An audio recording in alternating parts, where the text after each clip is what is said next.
Assalamualaikum warahmatullahi wabarakatuh. Kenalkeun nami Abdi Sari. Di kesempatan ieu Abdi bakal ngajelaskeun kumaha carana nyegah atawa ngantisipasi virus corona.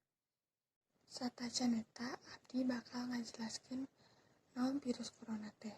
Virus corona nyaeta virus anu nyerang sistem pernapasan.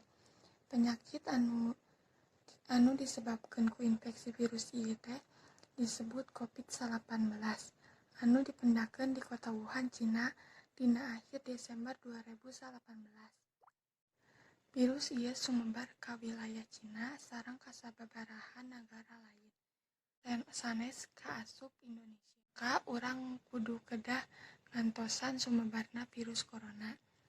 Cara ngantosan nyegah virus corona teh anu kahiji, urang kudu rajin ngumbah leungeun make sabun.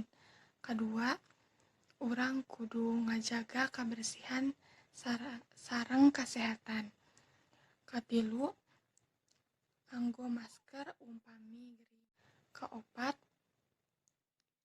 hindarkeun kontak langsung sareng anu sanes. Kalima, dahar pingan anu dimasak kalayan sampurna.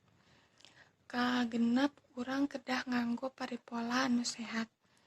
Katujuh, umpami anjeun ngalaman gejala-gejala saperti batuk, muriang, sesak napas, langsung konsultasi ke rumah sakit.